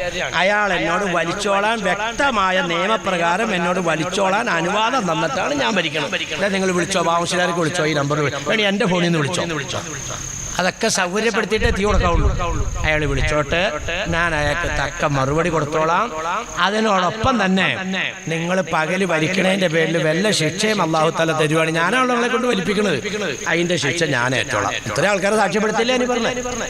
അതുകൊണ്ട് പടച്ചവനോർത്ത് രാത്രി വലിക്കാതിരിക്കുക, പകല് വലിക്കുക. ബഹുമാനികളെ, ഈ 4 ദുസ്വഭാവം അകറ്റി റമദാനിനെ സ്വീകരിക്കാൻ നമുക്ക് കഴിയില്ലെങ്കിൽ, അങ്ങനെ ഒരുങ്ങാൻ തയ്യാറില്ലെങ്കിൽ, നിങ്ങൾ പടച്ചവനോടുത്ത് റമദാനുമായി ബന്ധപ്പെട്ടുള്ള ഒരു നന്മയ്ക്കും ഒരുങ്ങണ്ട എന്ന് നിങ്ങളോടും എൻ്റെ നഫ്സിനോടും ഞാൻ ഉപദേശിച്ചുകൊണ്ട് എൻ്റെ വർത്താനം ഞാനിവിടെ അവസാനിപ്പിക്കാൻ. ഇനി ജീവിക്കുന്ന കാലം നിനക്ക് പൊരുത്തമില്ലാത്തൊന്നും ഞങ്ങളുടെ ജീവിതത്തിൽ വരാതെ കാക്കണേ അല്ലാ. കണ്ണുകൊണ്ട് ഹറാമ് കാണാതെ, കാതുകൊണ്ട് ഹറാമ് കേൾക്കാതെ, കൈകൊണ്ട് ഹറാമ് പിടിക്കാതെ, നാളെ ഞങ്ങളുടെ അവയവങ്ങൾ ഞങ്ങൾക്ക് എതിരായിട്ട് സാക്ഷിയാക്കാതെ അല്ലാഹുവേ നീ ഞങ്ങളെയൊക്കെ കാക്കണേ പടച്ചോമ്പുരാനെ. ജീവിക്കുന്ന കാലം ഇരുന്ന് നിറങ്ങാനോ തപ്പിത്തടയാനോ ആംഗ്യം കാണിക്കാനോ ഇടവരുത്തല്ലേ അല്ലാ. റഹ്മാനായ റബ്ബേ, മാരകമായ ഭീകരമായ ജനങ്ങൾ അറക്കുകയും വെറുക്കുകയും ചെയ്യുന്ന രോഗങ്ങളെ കൊണ്ടൊന്നും പടച്ചവനെ നീ ഞങ്ങളെ ആരും പരീക്ഷിക്കല്ലേ റബ്ബേ. പലരും ഇരിക്കുന്ന ഒരു രോഗികളാ പടച്ചവനെ, ഈ ഇരിക്കുന്ന പലരും രോഗികളാ. അല്ലാഹുവേ നീ ഷാഫിയ കാഫിയ. ഈ നട്ടപ്പാതിരാക്ക് വരെ ഇവിടെ വന്നിരുന്നതിന്റെ പവർ കൊണ്ട് അല്ലാഹുവേ നിങ്ങളുടെ രോഗം നീ ശിഫയാക്കി കൊടുക്കണേ തമ്പുരാൻ. അവിടെ ഇരിക്കുന്നവരും അങ്ങനെ തന്നെ, ഇതിനേക്കാളും കൂടുതൽ രോഗമുള്ളത് അപ്പുറം ഇരിക്കുന്നവർ. 4, 3, 4, 5 പെറ്റതാണെങ്കിൽ പറയുകയും വേണ്ട. നടുവേദന, പുറം വേദന, കാലു മടങ്ങൂല, ഉപ്പൂറ്റി വേദന, എന്തെല്ലാം വേദനയാണെങ്കിലും രാത്രി ആകെ ഉറങ്ങിയില്ലെങ്കിലും നുളോളിച്ചോണ്ടാ കിടന്നെങ്കിലും 4 മണിക്ക് എണിച്ച് അടുക്കളയിലേക്ക് വരും. പടച്ചവനെ, എൻ്റെ പൊന്നു മക്കളും, എൻ്റെ ഭർത്താവ്, എൻ്റെ വാപ്പിച്ച്, എൻ്റെ ഉമ്മച്ചി, ഇങ്ങനെ കഠിനാധ്വാനം ചെയ്യുന്ന ആ പാവങ്ങൾക്കൊക്കെ പടച്ചോമ്പരാനെ അതുങ്ങളുടെ നന്മയിൽ വല്ല കുറവൊക്കെ വന്നിട്ടുണ്ടെങ്കിൽ ഈ അധ്വാനത്തിന്റെ ഫലം നീ നൽകിക്കൊണ്ടത് പരിഹരിക്കണേ പടച്ചോമ്പരാനെ. അല്ലാഹുവേ അതുങ്ങൾക്കൊക്കെ നീ ശിവ കൊടുക്കണേ തമ്പുരാനെ. റബ്ബുൽ അദീമായ നാഥ, ജീവിക്കുന്ന കാലം നിനക്ക് സുജൂദ് ചെയ്യാനുള്ള ഭാഗ്യം താട്ടെ അല്ലാ. ഞങ്ങളുടെയൊക്കെ ഇൽമിനെ നാഫിയാക്കുകയും അധികരിപ്പിക്കുകയും ചെയ്യണേ അല്ലാ. ഞങ്ങളുടെ മക്കളെയൊക്കെ സ്വാലിഹ്യങ്ങളും സാലിഹത്തുകളും ആലിമീങ്ങളും ആലിമത്തുകളും ആക്കണേ അല്ലാ. പരീക്ഷയിലെ മക്കളുണ്ട് പടച്ചോമ്പരാനെ, ഒന്നും പരാജയപ്പെട്ടു എന്ന് കേൾക്കാൻ ഇട വരുത്തല്ലേ അല്ലാ. റഹ്മാനായ പടച്ചവനെ, വിവാഹപ്രായത്തെ മക്കളുണ്ടല്ലാ, ഹൈറായ ഇണകളെ എത്തിച്ചാട്ടെ അല്ലാ. പടച്ച റബ്ബേ, വയറും താങ്ങി പിടിച്ചിരിക്കുന്ന പെൺപിള്ളേരൂടെ വന്നിരിപ്പുണ്ട് പടച്ചവനെ. റഹ്മാനായ അല്ലാഹുവേ, ഈ മഹാപാപിയുടെ വീട്ടിലും 2 പെൺകുട്ടികൾ ഗർഭവതികളാണ്. അല്ലാ കീറാനും മുറിക്കാനും ഇട വരുത്തല്ലേ പടച്ചവനെ. 7-ാം മാസത്തിൽ പ്രസവിച്ചു, അല്ലെങ്കിൽ 8-ാം മാസത്തിൽ പ്രസവിച്ചു, കൊച്ച ഐസിയിൽ ആ തള്ളേനെ റൂമിലേക്ക് വന്നിട്ടുണ്ട്. ഇങ്ങനെയൊന്നും കേൾക്കാൻ ഇട വരുത്തല്ലേ അല്ലാ. പടച്ചവനെ, ഒരു വൈകല്യങ്ങളുമില്ലാത്ത എളുപ്പമായ പ്രസവത്തിലൂടെ ആര് കണ്ടാലും വാരിയെടുത്ത് മൊത്തം കൊടുക്കുന്ന അഴകുള്ള കുഞ്ഞുങ്ങളെ പടച്ചവനെ ഈ മജ്ലിസിൽ പങ്കെടുത്ത, അതുപോലെ തന്നെ ഞങ്ങളുടെ വീടുകളിലുള്ള മുഴുവൻ ഗർഭവതികൾക്കും നീ നൽകി അനുഗ്രഹിക്കണേ തമ്പുരാനെ.